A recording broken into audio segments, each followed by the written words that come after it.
recorded live. Hello, this is William Fink, and this is Christogenea Saturdays. Most of our listeners will remember Mike Stathis from our conversation here last November on Wall Street and the Jewish Mafia after Mike had released a video which he produced entitled How the Jewish Mafia Screwed You. Mike serves as the chief investment strategist of AVA Investment Analytics, an investment research firm assisting hedge funds, endowments, financial advisors, and individual investors. He oversees all research and trading at the firm, including investment strategy, valuation analysis, market forecasting, risk management, and distressed securities analysis.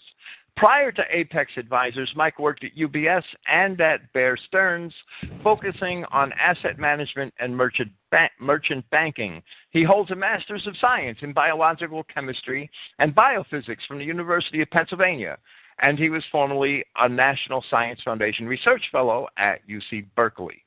The only financial expert who predicted the financial apocalypse which this nation has recently suffered, and the entire world really, in detail, Mike has been a valuable source of guidance for investors, helping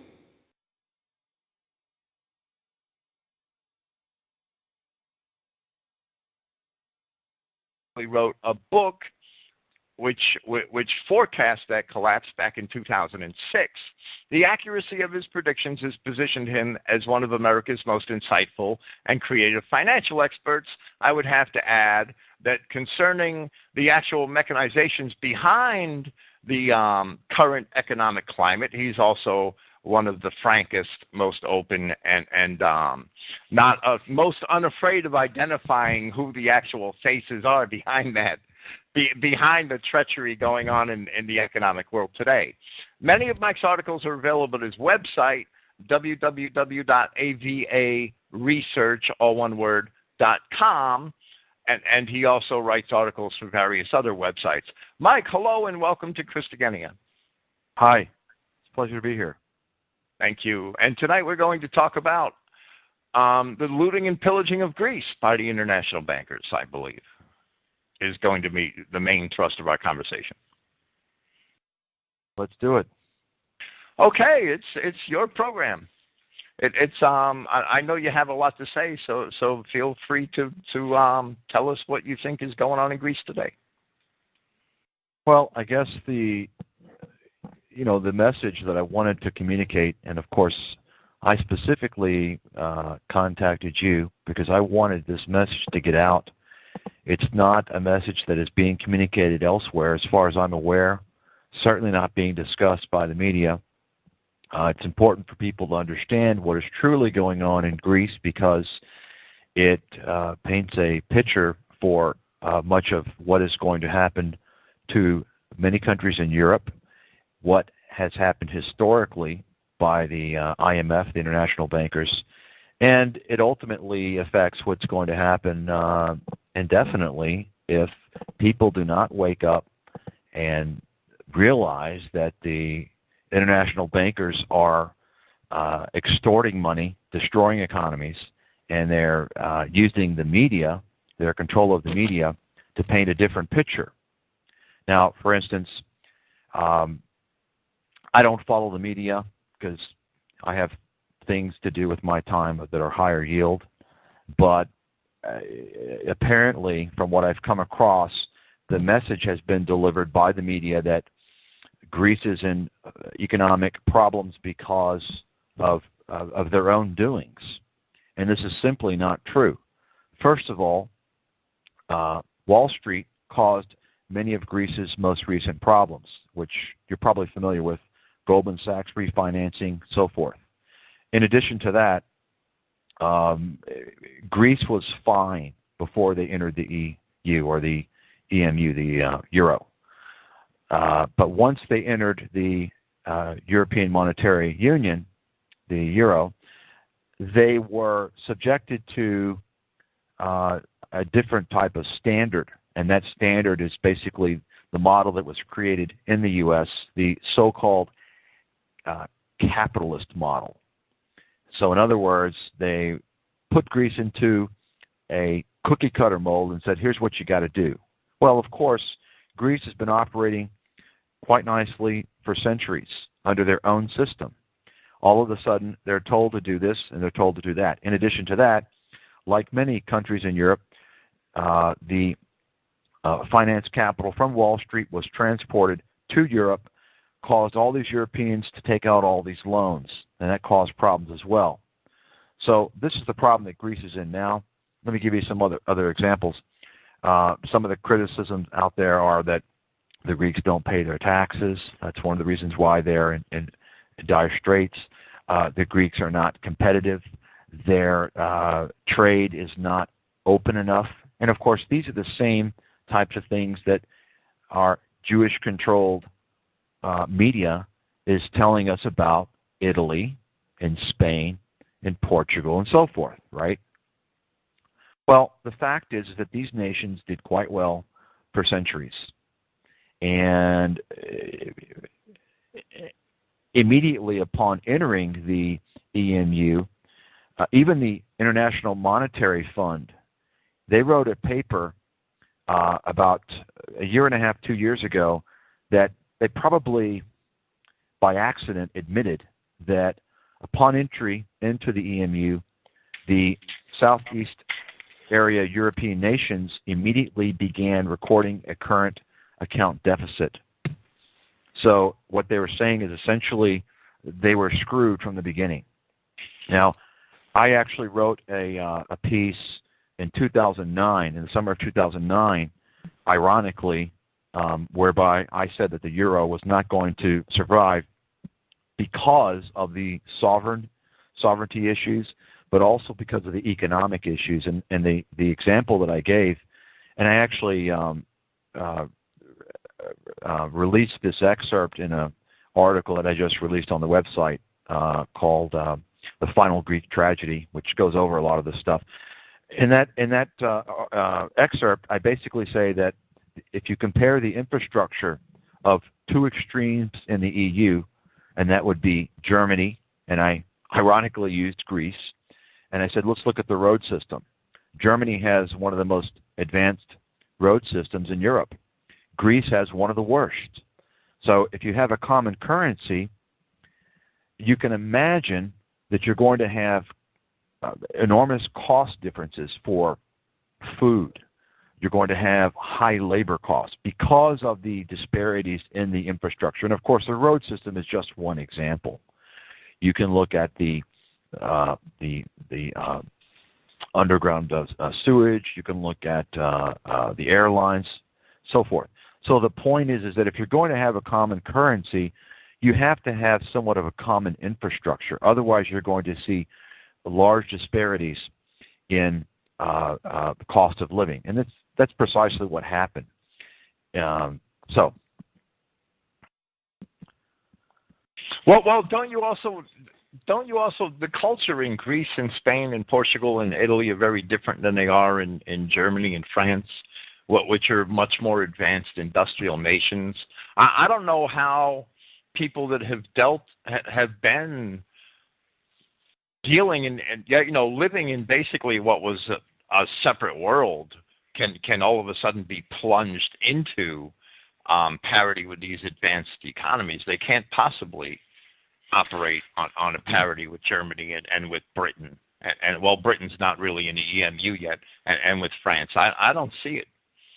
Well, of course, as you know, this has been the plan from the beginning of the EU, which is one element of the globalization plan, and that is to destroy all sovereignty, to weaken people's sense of culture, race, religion, heritage, to make them essentially slaves, and to not have any identification in terms of who they are, where they came from, and to have a commitment towards their future.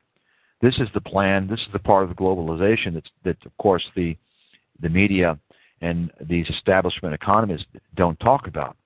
It's all being done to, of course, enrich the corporate power structure, which includes, of course, Wall Street, international bankers. And we're seeing right now, and I think, what was it, maybe 2 years ago, the Lisbon Treaty, right? More and more you're seeing the sovereignty being compressed, being vaporized in each of these nations. They're having more centralized governing powers. And this whole European debt crisis is catalyzing even more efforts towards that. You're hearing now about how the IMF, and I actually wrote, I published some quotes from some of the IMF research in the recent paper that I wrote, discussing or hinting towards how they need to establish a more unified fiscal, budgetary, regulatory body. And so what that means is that, and this is where they're going towards, essentially you're going to have the governing body of the EU, is every single country is going to have their budgets approved by this governing body. And what that means is that each country in Europe is going to be subject to a cookie-cutter approach. So as you can imagine, some countries have different types of social transfers, different types of social systems, whereby, let's say, some countries are more generous with their social benefits. France is a good example. But when you have a governing body that says, well, you can only allocate a certain amount of expenditures towards, let's say, unemployment benefits or pension benefits or health care or for the impoverished, what that does is it provides it's an economic way to also destroy sovereignty, because those allocations of expenditures are a reflection of each nation's ideals and morals of how they want to treat people, you see. And so this is a very, very troubling issue. It's the final phase in the enslavement of the European people, in my opinion. Well, it seems to me that they have to force everybody into the same cultural paradigm in order to make this work, and that itself is evil. And that's also the Marxist principle. The Marxist principle is that man exists for the benefit of the state economy, and in reality, the state economy benefits or exists for the benefit of man, and that's how Greece and Spain and Portugal, the people of those nations, have historically treated their economies, right? That their economy exists for their benefit. So that's a Marxist principle which is being put into practice in today's reality, and that's evil in itself. And that's, I know that you didn't come to talk about philosophical principles, and that's okay. And in the past, your statement states that in the past, the paper that you've recently produced on the Greek sovereign debt crisis states that in the past we have discussed that the main purpose of the EU is to exploit low-income nations for the benefit of high-income nations like Germany and France. As the EU governing body anticipates defection of several member states in coming years, are you sure that the EU governing body is actually anticipating that defection? Do you want to talk about that? Or I mean, it's obvious to a lot of us. A lot of us hope it happens, right? And we see that coming as a possibility, and we would really hope to see it. Well, I would say that of all the current Eurozone nations, the Greeks have the best chance. They're the most independent. Of course, I'm sure you're a scholar of history, and you know that the Greek Empire was a victim of its own people, right? They're so, like myself, being Greek, the Greeks are very independent-minded, and it was the city-states, the independence, the internal conflict that ultimately toppled the Greek Empire. And so the Greeks, and of course the Greeks were kind of pushed into the EU. I believe at the time that the original member states were proposed, I believe the Greeks were the last holdout. Were they not? Yes, I believe they were. Do you really think that, and I've heard this in the past and I've repeated it myself, that Goldman Sachs actually cooked the books to get Greece into the EMU, that they actually manipulated the balance sheets in order to... Well, I don't know about them cooking the books to get them into it. That's possible, but I do know for a fact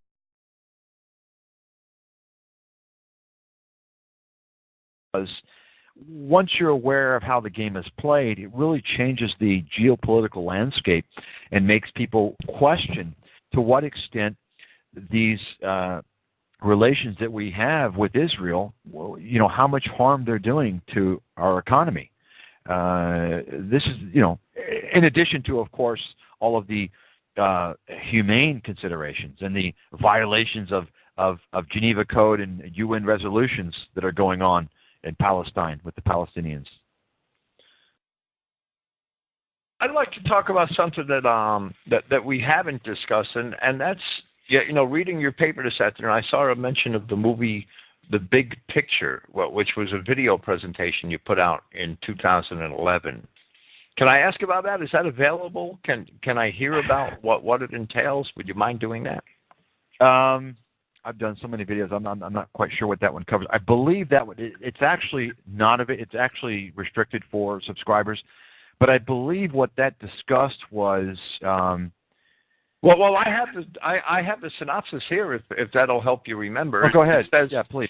In the 2011 video presentation entitled The Big Picture, we discussed the controversy of allowing investors and banks to determine the fate of entire nations through speculation of securities and other activities. Now, you'll probably understand why I feel it's so pertinent to our discussion, right? In short, we feel this mechanism must come to an end. And you're talking about that speculation and that banking mechanism. Japan understands the importance of determining its own destiny. This is specifically why 95% of its sovereign debt is financed internally. And that's the Japanese are probably a little smarter economically and than most nations are today if they're holding 95% of their own debt, right? But I'd like to talk about what you presented, perhaps what you presented in that movie pertaining to the ending or how you feel that must come to an end. Because the world's being controlled by an oligarchy or an oligarchy, which rules over a tightly interlocked central banking system. So how do you figure that the mechanism by which the fate of these economies it is now decided could come to an end, and that's what I'd like to ask about that, and perhaps you can explain that. Right. Well, yeah. Essentially, now that I recall, that wasn't the theme of the video. That was kind of as a side note. Most of it was like an analysis. I believe I was talking in that video, and this is kind of important.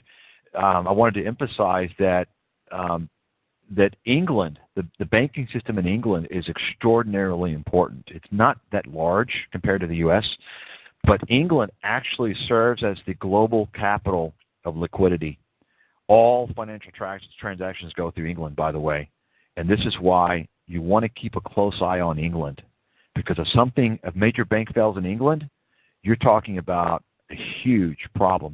But anyway, I made that point towards the end as kind of a side note. And, looking at this whole situation, you have to wonder. And by the way, getting back to Japan, you mentioned, if you look at Japan, well, what do you see? You see America 100 years ago, right? You see a homogenous nation. You see a nation, people with family values, a strong family unit, right? Do you see multiculturalism in Japan? Well, no, you don't see multiculturalism in Japan. They actually treat the 400,000 or so Koreans who live there as a lower class, which I don't think still has voting rights, and that's the way it should be.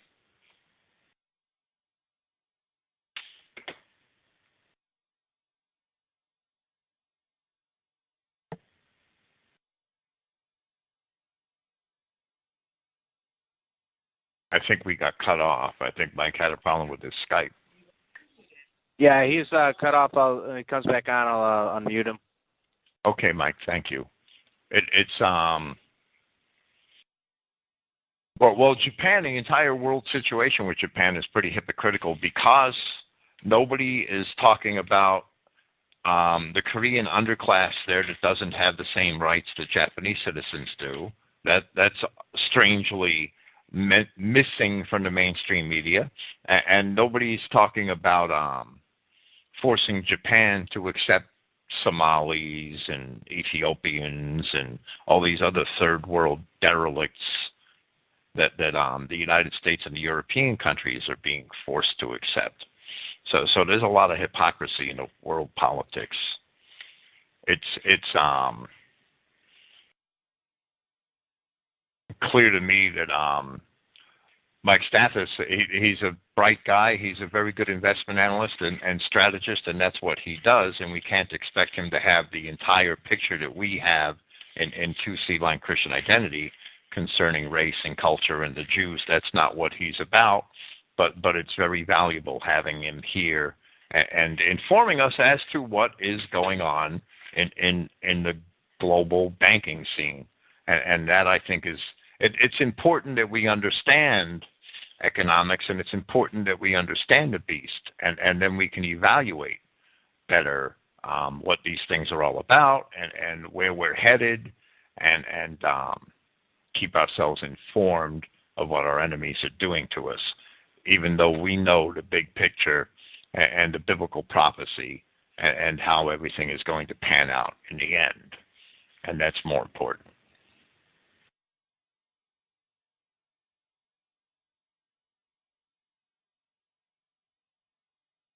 Mike, who's that from North New Jersey? Is that somebody? Is that Mike, or is that somebody else? Hello? Hello. Yeah. Mike, are you there? I got disconnected. Welcome Hi. back. Yeah. Skype drops sometimes, right? It just drops. It happens to me all the time. Well, so I guess what I was saying basically is that you look at, when we had Hurricane Katrina, you saw all the looting, right? And so I think that for anyone who doesn't understand, and probably your audience understands fully the problem with multiculturalism and what it's doing to our society, you can just look at Asia and you will see not only this sense of unity, solidarity, and moral recognition, but you also see, for instance, you look at America spends so much money on education, and yet it's so terrible, right? Well, look what they spend in China. It has to do with the cultural aspects. So, but anyway, let me address the issue that you initially raised, and that is, of course, I feel that any country should not the sovereign debt or government debt of all nations should not be subject to Wall Street financing. And the reason why is because there's so much speculation these days. You've got all these vulture capitalists, all these vultures, these hedge funds going in.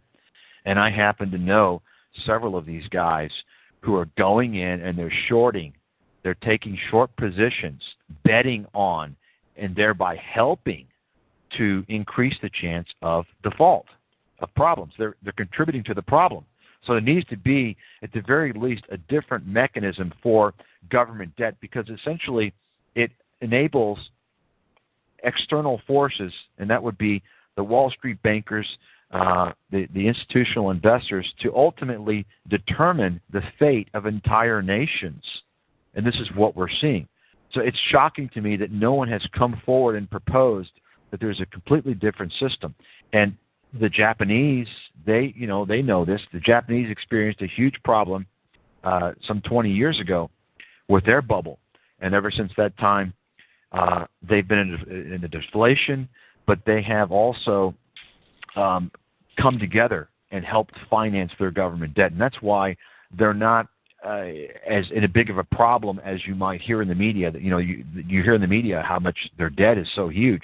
But the reality is that as long as the Japanese people refinance the debt, then there's not really a problem in terms of that aspect. The problem you hear in the sovereign debt situation is that you have external financing going on. So, and you also have the maturity of the debt, when the debt is due. And by the way, England actually has the highest amount of debt in the world, total debt per GDP. But you don't hear about England having a sovereign debt problem. And the reason England, why... the reason why is because the average maturity for English government debt is 13 years, you see, whereby you're hearing about Greece and Italy and Spain. They need to refinance over the next 1, 2, and 3 years. So England has more time, you see. So England's been under the thumb of the Rothschilds the longest too, right? It's a philosophical issue as much as it is an economic one. It's not one I had planned on talking about. That there is a way for governments to operate debt free, and that's just to print their own money. I mean, it can be done. It's been done before. It's worked before. It worked in Nazi Germany, and it worked very well in Nazi Germany. And it is. Well, that's why we had the American Revolution, isn't it? To get away from the. Right. Well, yes, it is, and that's why Andrew Jackson through the second. They don't bank. teach that. No, they don't. They don't teach that in the school system, right? But that's essentially why Americans fought England, was to get away from that system. Well, right. It's the only answer, and it's the only correct answer that in my opinion. And it's the answer that we'll never have in this world because, in this age, because it's the answer that the Jews don't want to hear, and that's right. That's the bottom line. It's the answer. And everybody that brings it up is assassinated. Every politician that attempts it is killed, and that's even Ron Paul doesn't dare go there. Once again, it's about the globalization. So, when you hear globalization, think destruction of sovereignty. And so, what you're speaking about would be possible if nations were allowed to maintain their sovereignty. But the international bankers want to have a completely connected economic and financial system because it's easier for them that way to exploit individuals and countries. So could we have this system that you're talking about? Of course we could. But it's very difficult. You're not going to have it in the West. Asia right now is able to have this system. China, their currency is not even on the International Currency Exchange yet, but it's going to be. And I can tell you this, China's going to regret it once their currency is subject to the vultures. It's not well known, but China does have a Jewish problem, and they do have a central bank, and the Jews will control that central bank.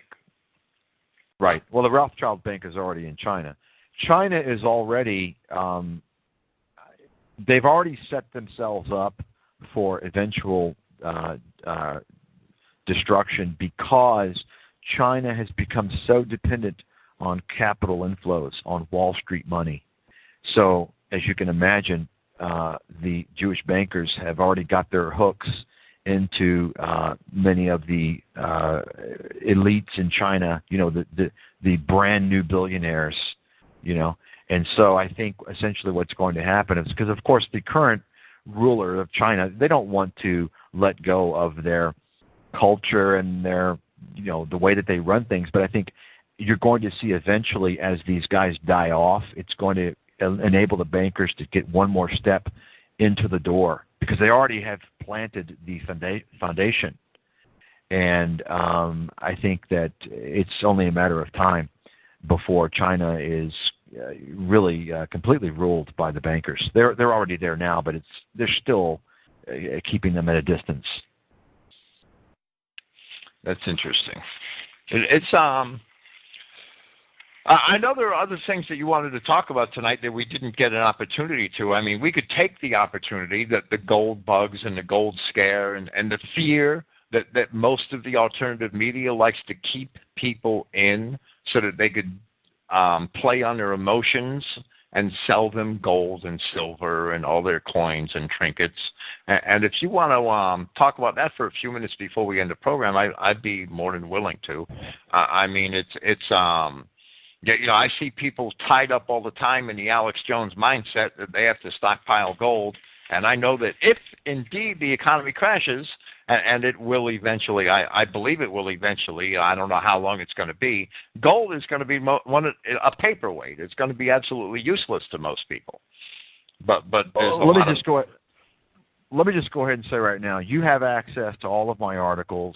I would encourage you to just type gold in the search bar, take every gold article that I've written, it's numerous pages, and you're free to republish them on your site so that everyone can read the reality, the truth about gold.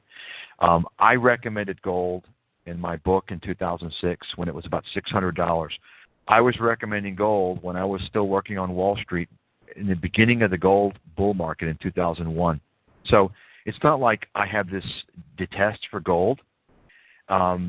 Yet when I saw the manipulators come out, the Glenn Becks, the Alex Joneses, and create all these rumors and myths about gold, and all the Peter Schiffs and all these individuals, all who stand to make money from gold, right? I said, you know what? It's becoming a bubble now. They're getting all the Joe Main Streets involved. They're scaring them with panic, and they're feeding them lies. And you're not going to ever hear a credible Wall Street professional come out and say, buy gold as an investment. I've never heard it. It's all these gold dealers and gold bugs who don't have any professional experience in the securities market. None of them do.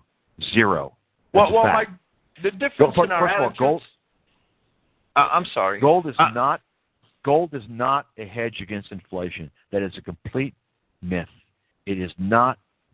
One of the first things I learned on Wall Street was that gold is a hedge against deflation.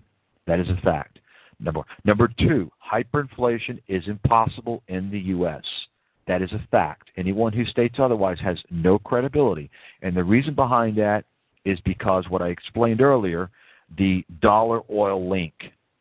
If you have to have the dollar to buy oil and commodities around the world, which you do, then how is a hyperinflation of the dollar possible? Because hyperinflation means the dollar goes to zero. It's impossible. You understand? So this is the myth that's being, and I've written a lot of articles about the motives and the methods of the manipulation of the gold market. Essentially, and actually, by the way, I also predicted gold would go to $1,400 at least in my book when it was $600, and I said it may go to $2,000.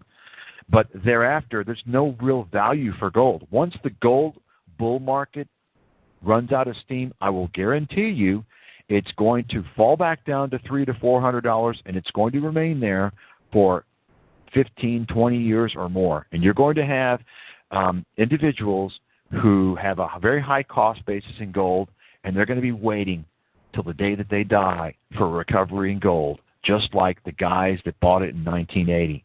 And the inflation-adjusted price for gold, if you bought it in 1980, 1981, is about $2,200. So they're still waiting to break even. So that's the critical message is, number one, you don't want to buy gold or any other asset once it's already run up because the risk is increased. You want to buy it once it's low. The higher an asset goes in price, the more risky it is, especially if there's not a stream of income behind that asset. It's not Microsoft, right? There's no cash flows behind gold. It's not used in industry much. The second thing is, if you're going to buy something like that, at least make sure it's paying you dividends, right? Why buy gold? Buy oil. There's plenty of oil companies that are paying dividends. You can buy ConocoPhillips, very strong giant. They're paying 5% annual dividends. If the stock falls, you know what? You're still getting those dividends. It will recover. But if gold falls down, you can sit there for 20 years getting nothing, waiting for it to recover. And it may not, depending upon where you bought it. So that's all I want to say on gold. Right. Gold manipulators. I'm sorry. I'm not disdaining gold for investment purposes if that is your purpose. But a lot of these Alex Joneses and Republic Radio and these people, they're trying to get people to buy physical gold for and convincing them that they're going to need it if there's a total economic collapse. Right. When there are other things which are much more important to have than gold. Of course, gold is really not, doesn't really have a foundation for investment characteristics. It doesn't. The only thing that gold does in terms of investment-wise for portfolio management and asset management is basically it serves as a temporary protection against rapid large market declines because it has a negative correlation. In other words, typically gold will not go down as much as the market, and that's only because financial institutions kind of pile into it for the short term, but after the panic is over, they get out of gold. So it doesn't have really an economic value. Even silver has more of an economic value than gold. But Alex Jones, of course, I don't know if I mentioned it on the last program, but Alex Jones banned me. from his show. And the reason why is because once he was already scheduled. He scheduled me. I was in 2008. I was the first financial professional he was going to interview. He kept delaying the interview, trying to get through the book, and the investment analysis was towards the end. And once he read that I said, do not buy physical gold because, number one, you're going to get reamed off of the commissions. Number two, gold is very volatile in price. You want to trade the volatility. And so, of course, you don't hear people recommend to buy the gold ETFs, do you? You know why? Because if they recommend that to you, they can't make money. You see, it's all about pumping gold in a situation where it creates revenues for the gold dealers, because then you're going to get paid by the gold dealers for pumping it, their company, or for selling gold ads. That's what it's all about. Jones and his network and the Republican, these guys, I wouldn't trust any of them. They're all hacks. They're all clowns. They've all banned me. The American Free Press also banned me because they're gold pumpers. Okay? So I want to encourage your listeners to be very, very skeptical of these people out there. My rule is this: if they have exposure, it's for a good reason, and it's not to benefit you. It's to exploit you. I would wholeheartedly agree. I'm sorry. So you're exactly right, by the way, Bill. You're exactly right, and I've written this as well. Listen, if America were to implode, okay, let's say the Saudis decided to sell gold, to sell oil for a basket of other currencies, okay, we'd be in trouble. That's not going to happen, but let's assume it would happen. First of all, gold does not protect against inflation. Second of all, most importantly, do you actually think gold is going to save your life? Let me tell you something. If we were to counter hyperinflation, okay, people aren't going to care. They're not going to trade you food for gold. So if you're going to buy anything, if you're a doomsday person and you believe all this baloney by all these morons that don't have any credibility and they're just trying to suck money out of you, if you're going to believe that garbage, let me advise you to do a couple of things. Buy food, buy water, guns, and bullets. But gold is not going to do you one bit of good. Okay? Now, of course, Alex Jones and all these other con artists out there, they have that whole angle covered, right? This is why they're advertisers. They sell food and all this. This is a bunch of baloney. Okay? Anyone who, I just want to encourage your listeners to become very familiar with my track record. And I think once they do, they're not going to doubt much of what I say. And I'm telling you right now, gold is not what you want to buy. Now, you may want to bought it. If your cost basis is $600 or less, then you're in a good situation. But you don't want to be buying gold at $1,500. That's a crazy move. All it benefits is the gold dealers. Remember, gold dealers, they charge you 3 to 5%. Most of them are 5%, based upon the price of gold and based upon how much you buy. Think about that for a second. Think about that. That's one transaction. They don't do anything for you. It's like an ATM transaction. They're tagging you 5%, okay? And as the price of gold goes higher, they make more money, right? Believe me, it's still not too late for any of you who don't have a conscience. If you want to become a millionaire, become a gold dealer, okay? And you'll siphon money off of people. If they'll let you into the game, they won't let you into the game. Oh, it's a con game. Gold dealers and right. Bill, I want to encourage you. Please read the Gold Delusions and Dreams, the 6-part series. I talk about that there. I talk about how the gold dealers are ripping people off because there's no regulation in the gold industry because it's not a security. So they can charge whatever they want. You see, this is the big scam, is that they buy a bunch of ads. Goldline is a perfect example. I'm sure you know about the scam behind Goldline. They're facing criminal charges now, right? They bought off all these guys, Glenn Beck and Mark Levine and all these clowns, all these neo-talk guys, to pump Goldline, right? Why? Well, Goldline spent millions of dollars to pay these guys. Why? Because it's so much money to them. The commissions are so high, right? But think of this. If gold is such a great investment, if it's going to $10,000 an ounce or $20,000 an ounce, let me ask you something. Why in the hell are they spending millions of dollars on marketing to get you to buy it? Why don't they just keep it? The reason why is because gold can go to $10,000 an ounce if they convince every single sucker out there that the world is going to end and they buy gold. You see, it's a self-fulfilling prophecy. It's psychological manipulation.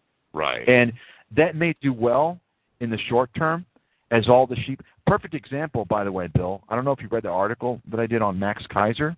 Remember that Max Kaiser's J.P. Morgan silver bomb? Remember that garbage that Alex Jones was involved in? Yes. Did you read the article that I wrote on that? No, I'm sad to say I did not. Okay. Well, it's a short article. I recommend you read it. I think that's unrestricted. People can find that. I wrote an article talking about the manipulation, and I actually mentioned in one of my publications that I was selling, because I bought some gold coins several years ago. I was selling my American Eagles, and I put on the chart, I think it was about $49. I said, I'm selling my silver now. And, Max Kaiser was pumping everything. And what happened? It goes to $55 an ounce. What happened? And it crashes. Why? Because Max Kaiser's telling everybody that it's going to $500. He's guaranteeing people it's going to $500 an ounce. Who's the suckers? You see what I'm saying? Gold dealers don't lose. They cannot lose money because it doesn't matter the price of gold or silver. They're making their commission in and out, right? They're making their 5% when you buy and their 5% when you sell. And you're not going to get the spot price either. They're going to tell you you're going to get the spot, but you're not going to. Right. So you have to, you kind of have to look at, how to. It's kind of like if you go to the government's web page, they have advice for investment fraud. One of the questions they say to ask is, how does this person who's saying this stand to benefit, right? Well, look at all these gold pumpers. How do they of course they stand to benefit because they're not. And by the way, and I've written this in public. I challenge anybody who's like one of the big spokespersons for gold. I personally will bet Peter Schiff any amount of money that he would like that we're not going to have hyperinflation. Any amount of money, and I'll guarantee you he won't take the bet. Because these guys don't care to be right. They just want to. They want their salesmen. They just want to give you this perception. You see, they're all salesmen. They've all been saying the same thing. Peter Schiff's a gold dealer. All these guys are either gold dealers or they're getting paid under the table or through open disclosure endorsements by gold dealers. So be very careful. And by the way, one last thing, as we discussed on the phone, it's kind of ironic how you've got, as many of you probably know, the protocols talks about how the Jews are going to control the world economy by amassing all the gold. Well, if you look at who all the gold dealers are and all the gold pumpers are, well, almost all of them are Jewish. So, I don't think I'd want to be in that scam because it works both ways, right? In other words, the person can say, well, okay, I'll ride piggyback up the Jew gold bubble. It doesn't necessarily have to work that way. It can also work by scamming Gentiles to buy gold at high prices and then pumping it, blowing it up, and having them stuck with the gold, and then desperately, after 10 years of massive losses and needing that money, they have to sell it. You see? They can always get another Franklin Roosevelt to confiscate it all. There you go. Well, but they've done it before. The fact is that the Federal Reserve, the central banks, control the price of gold. Okay, and so we know who runs the central banks. And now, recently, over the past couple of years, and by the way, that manipulation by the central banks, you hear about these gold bugs talking about how, they always have an excuse why gold isn't going up, right? Oh, well, the central banks are manipulating it. And let me tell you something. Anyone who doesn't understand that manipulation of gold prices by Wall Street, by the central banks, if they don't understand that's part of the process, that's normal, then they don't know what they're talking about.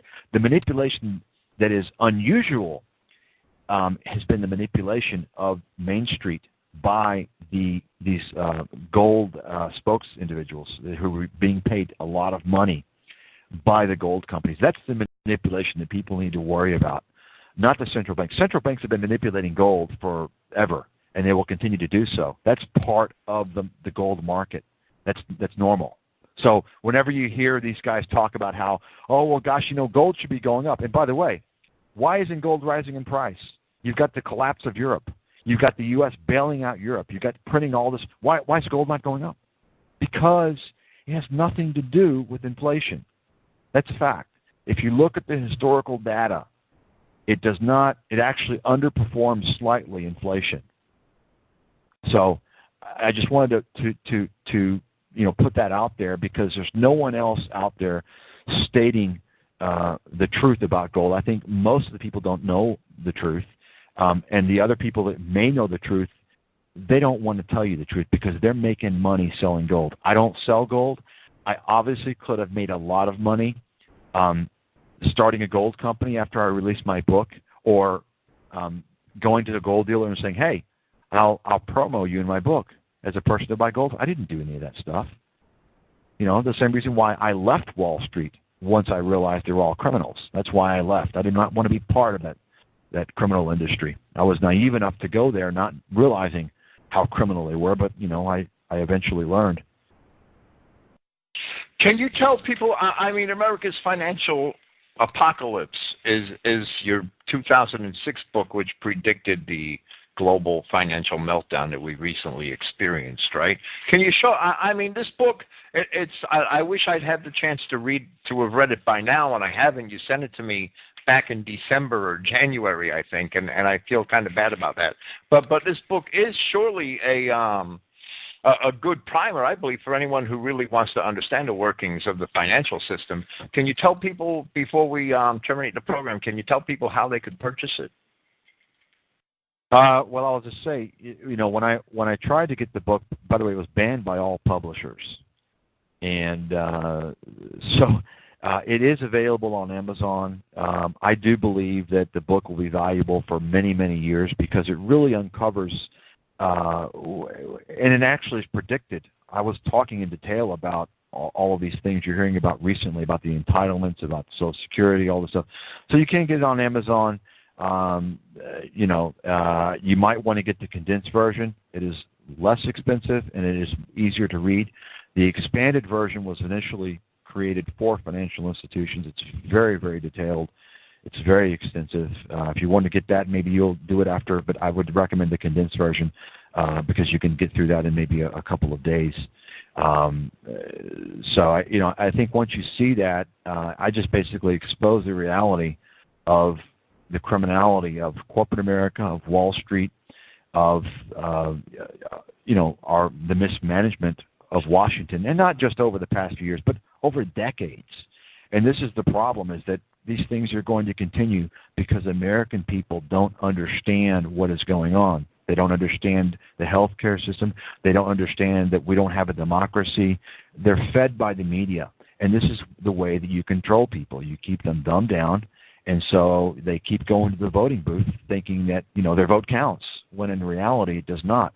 If people have not woken up by now, seeing all of this devastation, nobody in prison for destroying the global economy due to fraud. And by the way, Bill, in that book, America's Financial Apocalypse, in the real estate bubble chapter, and by the way, I'm thinking about releasing that chapter to the public domain. Maybe I will do that to show people how extensive I predicted these things.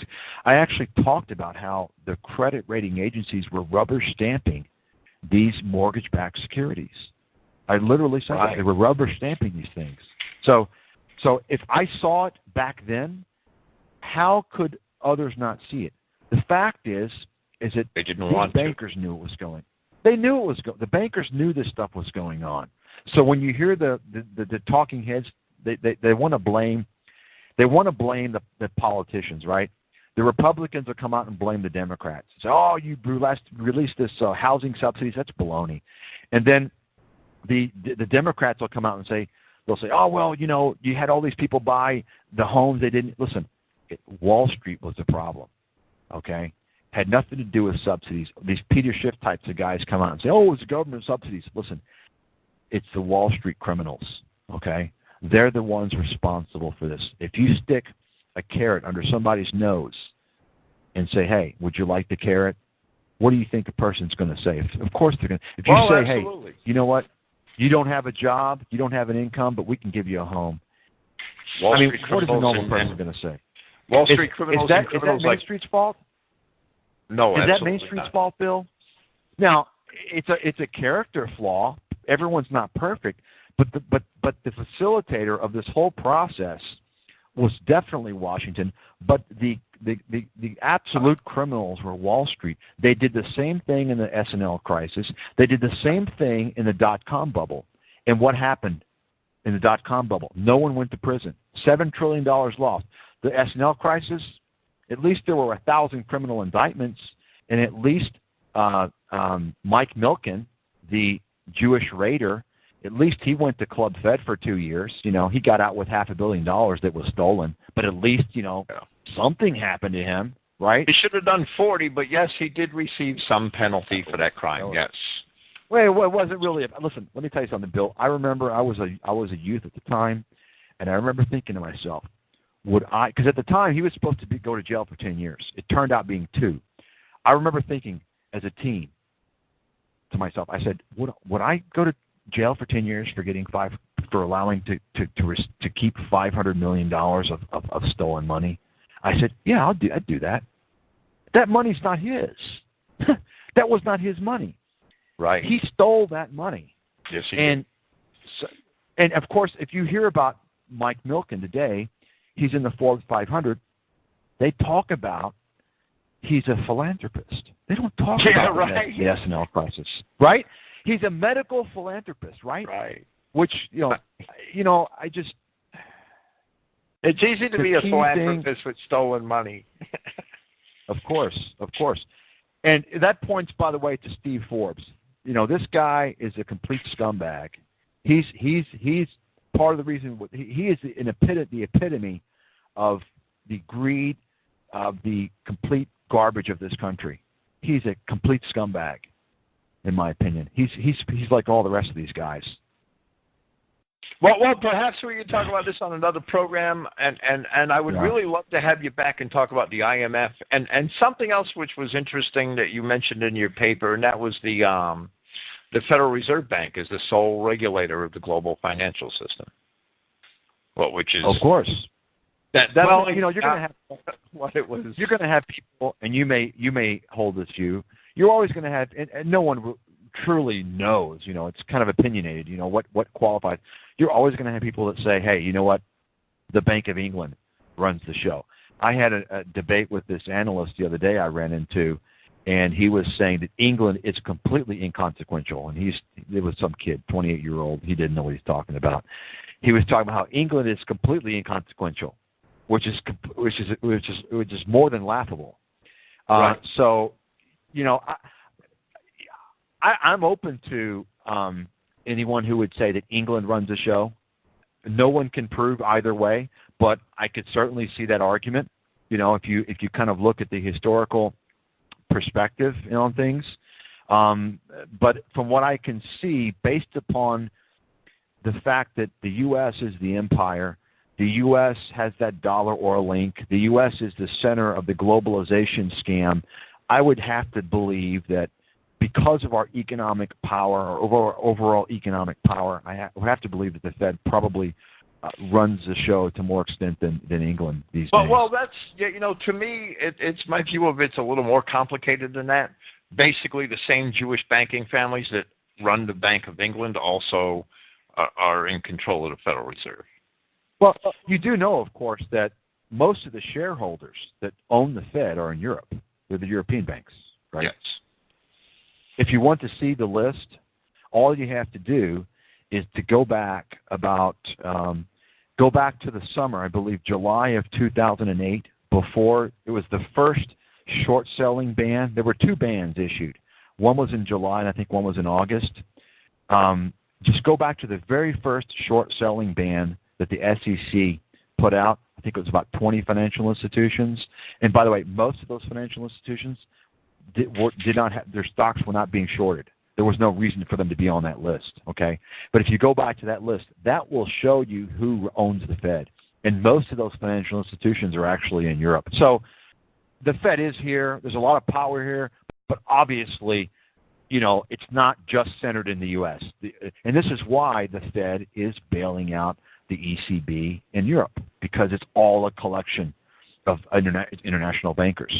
Well, right, absolutely. And I think, I like to think that they used England for 300 years, perhaps, to expand their empire.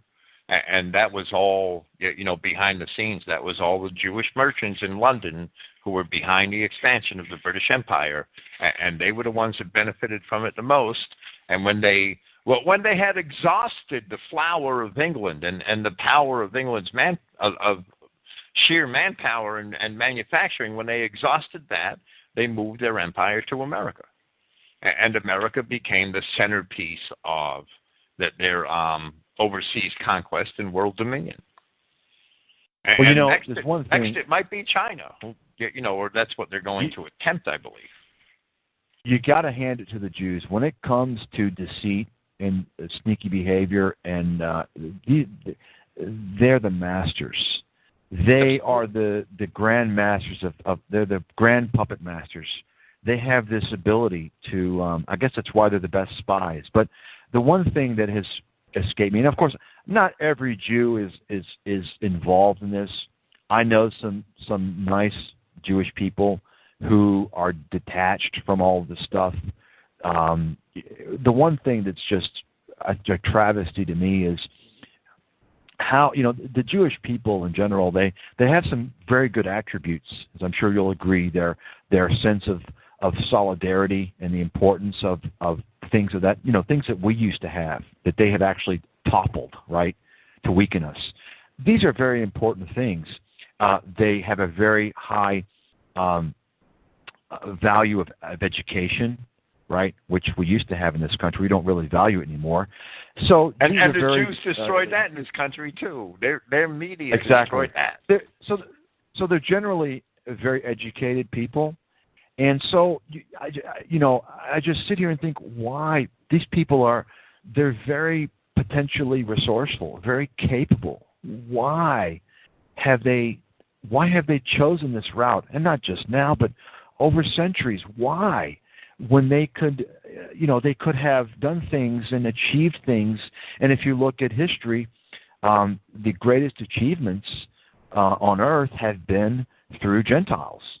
But perhaps there could have been a lot more contributions. I'm not saying that Jews have not contributed. Of course, there have been numerous contributions. Well, I believe I had the answers to all of that, but it's a deep philosophical question which we would have to dedicate another program to. And the answers to that are on my website in my papers. That's one of the things that I write about. Right? I'll tell you, send me some email links to that. I'd be interested to read that. Because I think if I were Jewish, I would think to myself, why? Why go about things this way? And well, we get that. We do get Jews, like we've had Bobby Fischer, and that there's that Rosenberg character. There have been a lot of Jews that have, questioned, derided, or some people call them self-hating Jews that have derided their own people for their actions. But the bottom line is that the Jews have acted like Jews without a doubt, and it's congenital, and it's been congenital for thousands of years. And they're always going to act like Jews. And there are a lot of Jews that are detached, that don't know what's going on, that seem like decent citizens, but they still all gravitate towards the same politics. Right. That's the problem that I see. When there's numerous Jews I've run into who they've been victimized just as much as everybody else by the Jewish crime syndicate. And when you raise these issues, almost invariably, they will say, well, it's not just the Jewish bankers. It's not just Jewish wealth. So they always gravitate, no matter how much they have been exploited by their own people, the last thing they will do is blame the Jewish criminality. And that's a troubling thing. That needs to stop. You will find some, but it's very rare. Well, I'm afraid that's never going to stop. I'm sorry. We're always going to have that problem for as long as we have Jews. Well, if that's the case, then I think that there's going to be a problem for a lot of the innocent Jews in the future, because at some point people are going to wake up. And if the innocent Jewish people do not stand up and adamantly denounce the criminality of these elites, then they're going to be painted in the same picture, because they're essentially providing them with a type of support and through denial. Well, exactly. And that's one of the stories of the Jewish race as a whole. They've never done that. And that's I have run across a couple that actually, but it's rare. It's very rare. Yeah, you have your exceptions, but they're few and far between. Well, when you think about the total number. Mike, it's been a real pleasure having you here tonight, and I look forward to having you maybe come talk to us again about those topics, the Federal Reserve, the IMF. That would be a wonderful program, too, I think. Great. It's been a pleasure. I will link your book and your website to my podcast on Christogenea tonight when I post it. Very good. I appreciate it. It's been great, and I look forward to speaking with you again. And let me know when you get through the book, because I would like to hear, especially the healthcare book as well. So let me know. I understand you're busy. No rush. Obviously everybody has their own things, but it's been a pleasure, and we'll keep in touch. 2 months, and I'll be on the road for at least another. So it's going to be a while before I even see the book again. Okay, that's thank fine. you. We'll keep in touch. Thank you. Take care. Okay, this is William Fink, Christogenea.org. This has been Christogenea Saturdays. This has been with Mike Stathis of avaresearch.com. I believe his website is, avaresearch.com. I will be here next Friday with Luke chapter 7, and I will be here next Saturday with Don Spears, and I'll be in Clio, Alabama. Praise Yahweh. Good night, everybody, and thank you for listening.